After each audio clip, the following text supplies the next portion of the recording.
The greatest memory I'll hold of Nicaragua is the pure beauty that not only the country holds, but the people that live in the country holds.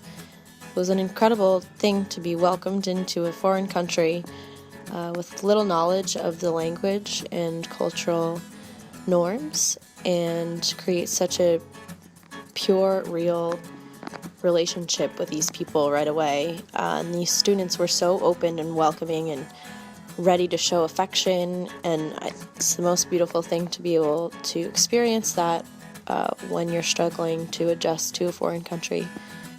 Growth in service, authenticity in learning, reciprocal partnerships built on trust. This is our dialogue across borders unfolding a story, a narrative of youth empowerment, introspection, and creativity. Earnest voices from the community, raising dreams, sharing hopes. A narrative of consciousness, intentionality, and commitment to understand and honor the diversity within us and among us. We find the storytellers in our communities.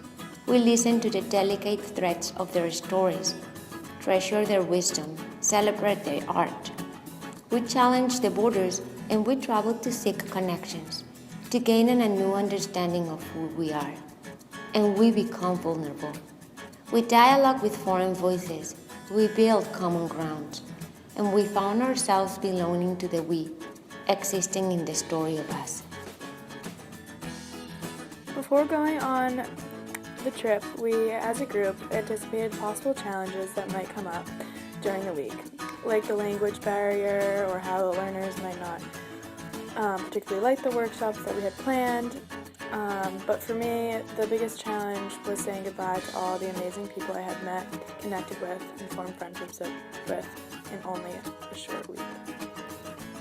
This trip really changed my perspective on service.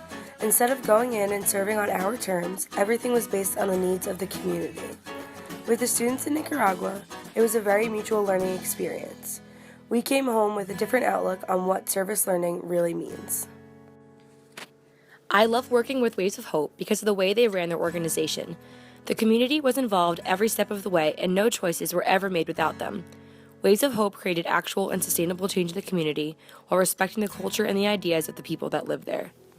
Before we all set off on this incredible journey, the anticipated language barrier that was going to stand between most of us was a real worry. Very soon, we all realized that while communicating with the Nicaraguan high school students was certainly not going to be easy, it was not really necessary for our special bonds to be formed.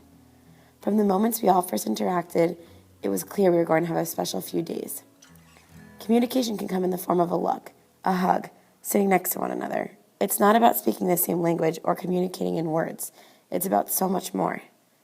I think a quote by Peter Drucker sums it all up. The most important thing in communication is hearing what isn't said.